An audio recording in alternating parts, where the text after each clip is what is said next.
Hello guys. तो आज की स्टोरी जो होने वाली है बहुत ही अमेजिंग स्टोरी होने वाला है गाइस, क्योंकि आज की जो स्टोरी है ये स्टडी से रिलेटेड है। क्योंकि जो हम जब नर्स मतलब स्कूल जाना स्टार्ट करते हैं, अपने एज के जो थे उससे स्कूल जाना स्टार्ट करते हैं, तब तो बहुत अच्छा लगता है। फिर स्कूल से फिर धीरे धीरे first class, second, third, fourth, fifth and six, seventh, eighth class तक सही चलता है। फिर इसके बाद नाइन्थ क्लास आता है, टेंथ आता है। इसके बाद इलेवेंथ में कुछ चेंजिंग हो जाता है, कुछ दोस्तों जो होते हैं जो अलग अलग हो जाते हैं, क्योंकि इलेवेंथ में आपका जो रहता है सब्जेक्ट चेंज हो जाता है। तो इसके बाद फिर इलेवेंथ में चेंज होने के बाद फिर ट्वेल्थ रहता है। ट्वेल्थ तक तो एक स्कूल में ठीक रहता है, सेम रहते हैं, लेकिन ट्वेल्थ के बाद जो जो आता है ना, वो सबको परेशान कर देता है। क्योंकि ट्वेल्थ के बाद ना ये डिसाइड नहीं कर पाता एक बच्चा जो उसके किस फील्ड में जाना है। क्योंकि ट्वेल्थ का जो जो भी मतलब ये रहता है ना, मतलब उसको रास्ता अनेक दिखता है, लेकिन जाए किधर, मतलब क्या ही बताओ। मतलब एक फील्ड में किसी नहीं, मतलब सोच नहीं सकता। मैं उसी के ऊपर बढ़ाने वाला हूँ कि यदि आप कुछ लाइफ में यदि अच्छा फोकस करना चाहते हैं तो किसी एक फील्ड को चुनें। क्योंकि लाइफ में यदि आप और डिसीजन रखते हैं तो नहीं कर पाते। किसी एक पे फोकस करें और उस पर एक निर्धारित मतलब फुल अफोर्ड दे उसके ऊपर। क्योंकि यदि आप किसी चीज़ को यदि फुल अफोर्ड 100% अपना नहीं देते तो उस चीज़ को आप नहीं कर पाएंगे। क्योंकि हर एक फील्ड में इतनी कंपटीशन बढ़ गई है ना, कोई ऐसा फील्ड नहीं है जो छोटा है या फिर उस फील्ड में कंपटीशन कम है। हर एक फील्ड में कंपटीशन बहुत लेवल हाई है। यदि आप अपने एरिया से बाहर निकलेंगे तो आपको मिलेंगे कि कंपटीशन कितना टफ है। क्योंकि टफेस्ट कंपटीशन बहुत ही मतलब बहुत ज़्यादा कंपटीशन हो गया है। तो किसी एक फील्ड को चूज़ करें, क्योंकि एक फील्ड जो रहता है ना, यदि हाँ तो किसी उस पर आप 100% फोकस दे पाएंगे। यदि आप एक के अलावा और दूसरे फील्ड को यदि आप चूज़ करते हैं, जैसे कोई बच्चा जो रहता है 11th में एडिशनल सब्जेक्ट ले लेता है, तो मैं चाहूँगा कि वो बच्चा एडिशनल सब्जेक्ट ना ले करके वो 11th में ही अपना जो डिसीजन है वो फिक्स कर ले कि मैं किस फील्ड में जाना चाहता हूँ, तो उसी फील्ड में उसे जाना चाहिए। क्योंकि यदि आप एक से अधिक फील्ड की ओर अपना सोचते हैं ना, तो उस पर आप कुछ अच्छा नहीं कर पाएंगे। क्योंकि जो आपका फोकस रहता है ना, केवल एक फील्ड में होना चाहिए, ना कि एक से अधिक में। पता है ना, जैसे कि आप किसी एक लड़की के पीछे यदि चलते हो तो ठीक है। यदि आप सारे लोगों को देखने लगते हो, सारे लोग से आप फ्रेंडशिप करने लगते हो, तो आप वहीं पे बिगड़ जाते हो। ठीक है ना। इसलिए फ्रेंडशिप, गर्लफ्रेंड एक, ना कि अनेक। ठीक है। क्योंकि अपने गोल पे फोकस करना है।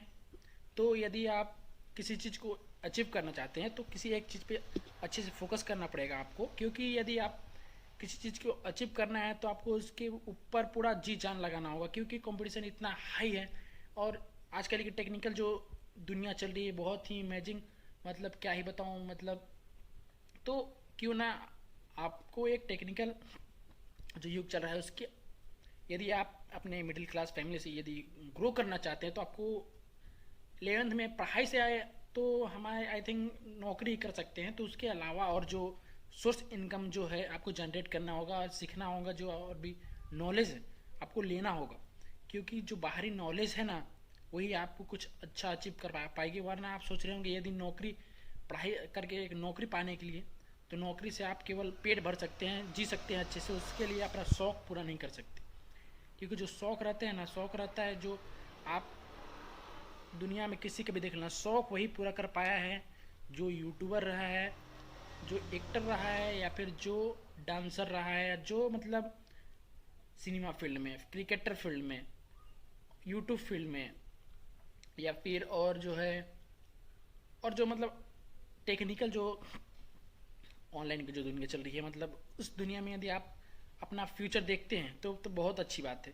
नहीं तो यदि आप अपने जो पढ़ाई अपने स्तर का जो चल रहा है, आप उसी लेवल में यदि रहना चाहते हैं तो आपका सपना कभी पूरा नहीं होगा, मैं ये लिख के गारंटी दूंगा। क्योंकि आप अपने पढ़ाई में केवल आप खुश रह सकते हैं, मतलब खाना पीना आपका, नौकरी कभी आपको भूखा मरने नहीं देगा, लेकिन आपका शौक कभी पूरा नहीं कर पाएगा। ये होता है नौकरी। और ये होता है एक बिजनेस। बिजनेस होता है एक बिजनेस यदि करते हैं आप, तो बिजनेस में आप ग्रो बहुत तेज़ी से है। बिजनेस में स्टार्टिंग में यदि बिजनेस स्टार्टिंग करते हैं तो बहुत प्रॉब्लम आती है, मैं मानता हूँ। लेकिन जो प्रॉब्लम से आगे निकल पाया है वही सक्सेस आज तक कर पाया है या सक्सेस हो पाया है। तो यदि आप सक्सेस होना चाहते हैं तो सबसे पहले आप रिसर्च करें। किस टेक्निकल, यदि आपको शौक, बड़े बड़े शौक आप देखने को हैं, तो आप उस सब शौक को आपको पूरा करने के लिए आपको क्या करना होगा, क्या अचीव करना होगा। यदि आप पढ़ाई केवल करते जा रहे हैं तो पढ़ाई से आपको कुछ नहीं मिलने वाला। मैं ये लिख के दूंगा, आपको पढ़ाई से कुछ नहीं मिलने वाला। पढ़ाई से आप बूढ़े हो जाएंगे, यानी 30 साल तक, 25 से 30 साल तक आप पढ़ाई करते रहते हैं। 25 साल तक मिनिमम पढ़ाई करना ही पड़ता है, तभी आप कुछ बन पाते हैं। और यदि आप कुछ टेक्निकल दुनिया में यदि कुछ करते हैं, यदि आपको ग्रो मिल जाता है, सक्सेस मिल जाता है, तो आप इतनी तेज़ी से ग्रो आगे फिर हो जाएंगे ना। स्टार्टिंग में ग्रो करने में हर एक फील्ड में दिक्कत होती है, सीखने में दिक्कत होती है, लेकिन स्टार्टिंग करते करते हर एक चीज़ का नॉलेज मिल जाता है आपको। तो इस प्रकार से हर एक चीज़ का नॉलेज मिल जाएगा। तो यही होता है 12th के बाद। तो मैं चाहूँगा 12th से पहले ही आप किसी डिसीजन को, गोल को अचीव करने का एक फिक्स गोल बना लें, क्योंकि आपको उसके बाद दिक्कत ना हो, क्योंकि बहुत परेशानी हो जाती है। तो मिलते हैं नेक्स्ट वीडियो में, तब तक के लिए वीडियो को लाइक, चैनल को सब्सक्राइब कर लीजिए, और इसमें आपको क्या सीखने को मिला हमें कमेंट करके जरूर से बताएं। तो मिलते हैं नेक्स्ट वीडियो में, तब तक के लिए गुड बाय।